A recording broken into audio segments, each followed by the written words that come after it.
Welcome to GreenBites, Sustainable Asia's weekly environmental news podcast. I'm Stella Chen. And I'm Ko Tran.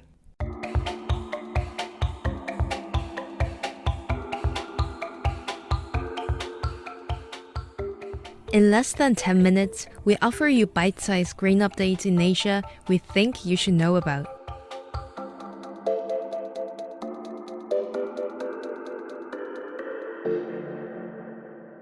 Welcome back.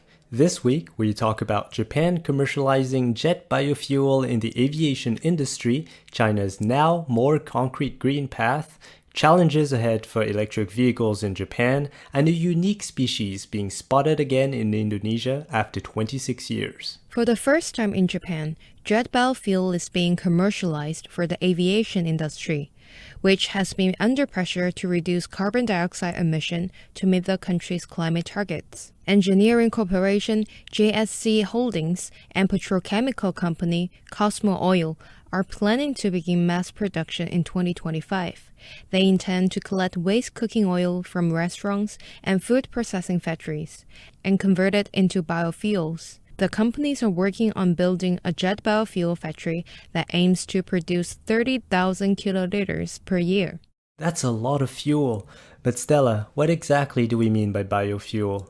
This sounds like a good idea, but it would surprise me if it hasn't been thought of already. Let's backtrack a little. Sure, Koa. Biofuel is indeed a rather general term. Well, basically, any fuel derived from waste plastics or living matter, such as plant, algae material, animal waste, etc., could be considered biofuel. Compared to traditional jet fuel, the total carbon emissions from sourcing to burning biofuels are approximately 80 to 90% lower in general. And yes, because it is still a fuel, we have to burn it, which leads to some emissions being produced.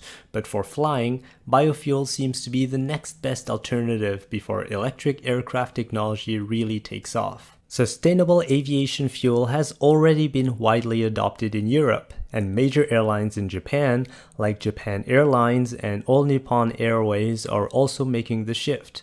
The Japanese government estimates domestically produced biofuel could reach up to 5.6 million kiloliters in 2030. At the moment, the cost of biofuel is at least double that of traditional fuel, making it commercially challenging for widespread adoption. Japan is aiming to lower the cost, and aviation organizations are also setting emission restrictions, which could encourage a fuller transition to biofuel.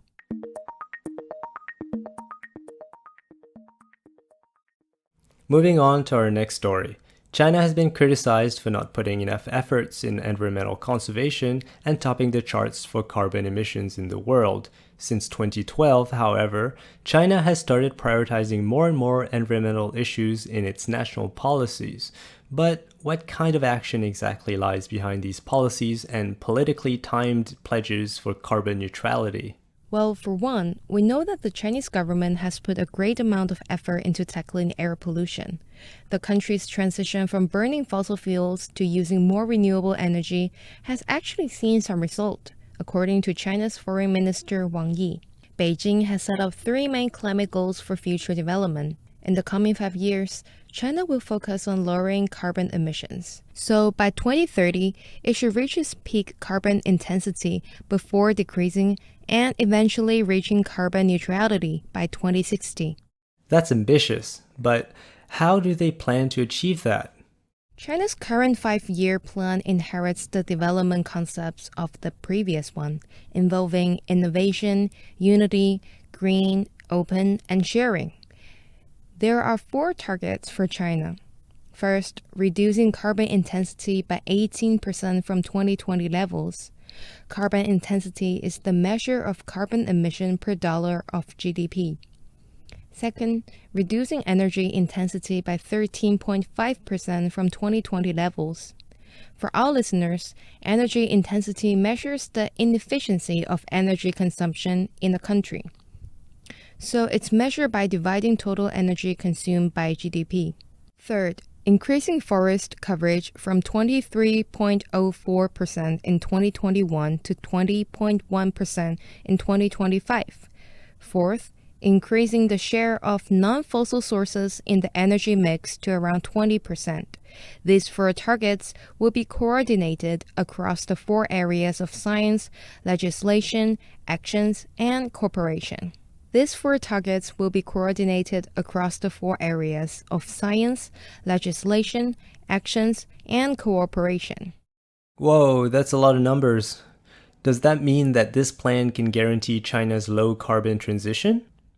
Actually, no. China has not yet decoupled economic growth and energy consumption.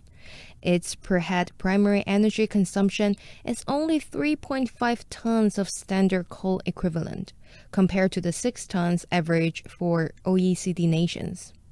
In 2020, per head electricity consumption was 5,300 kilowatt hours, with less than 800 kilowatt of that being household use. In high-income nations, those figures are 7,000 to 8,000 kilowatt and 2,000 kilowatt respectively. There is a big gap there, and there's no doubt China's economy and energy demand will likely grow. Unfortunately, those numbers do seem to indicate some challenges ahead. However, to China's credit, the country is making regional and structural changes which other countries are not doing at the same scale. They are on the way to reach peak carbon intensity, and their routes to carbon neutrality aren't necessarily limited by development goals or the challenges of rapid structural reforms. Therefore, as noted by Wang Yi, China's foreign minister, no other country can show China the ideal blueprint. That is why China might need to be innovative and learn by doing.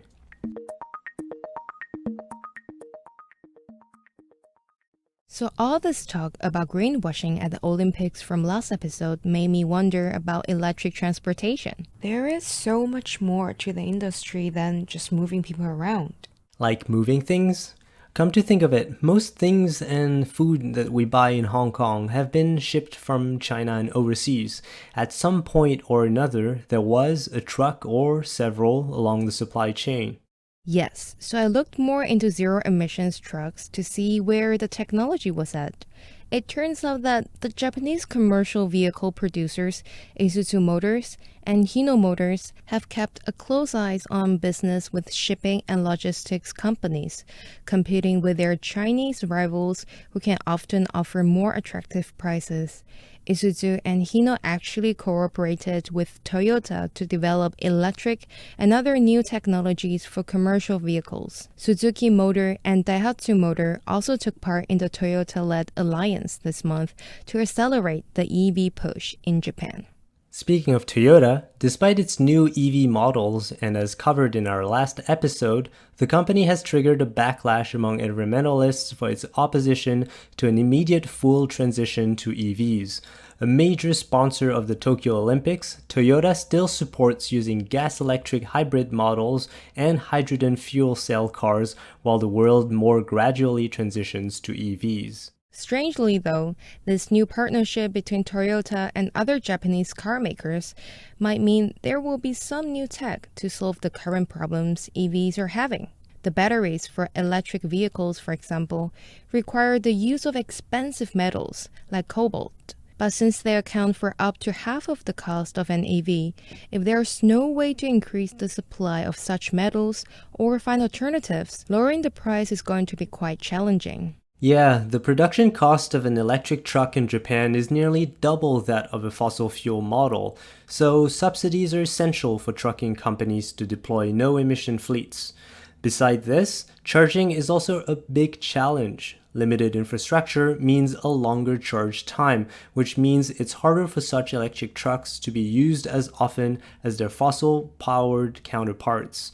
For example, Mitsubishi Fuso's e-Canter quick charging takes no more than 90 minutes, but drivers need 11 hours for normal charging. Yet, only about 1 in 4 electric charging stations in Japan are currently equipped with quick chargers.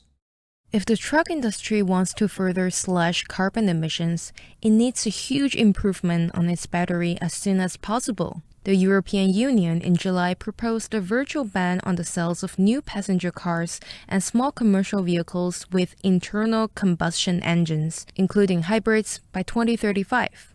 Heavy-duty trucks must slash greenhouse gas emissions by 30% between 2019 and 2030.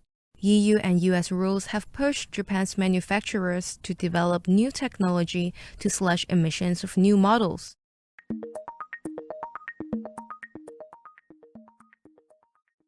Hey Koa, have you ever seen a pig deer before? What? Pig deer, or babirusa, is a species exclusive to Indonesia. The wild swine has been living on the Buru Island, but no one had seen them since 1995, until recently, when the photos of them were captured.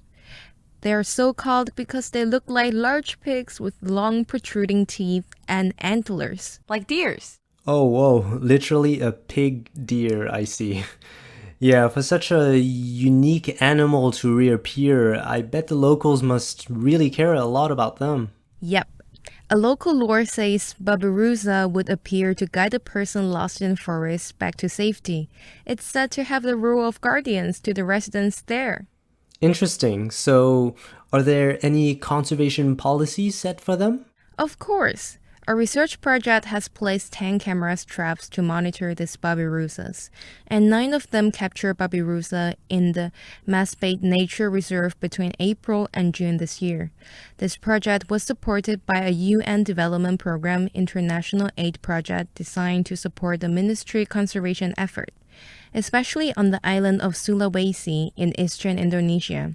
Hopefully, in the future, their population will thrive again. So this is all we have for this week's Green Bites. If you have any news stories you think we should highlight, let us know on our social media platforms with the hashtag #ShareYourBite.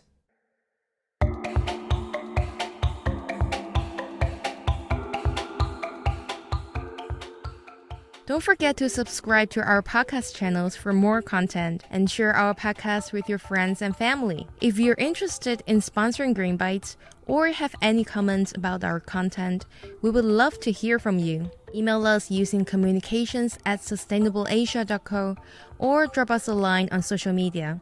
Our handle is @sustainableasia. Thank you for listening.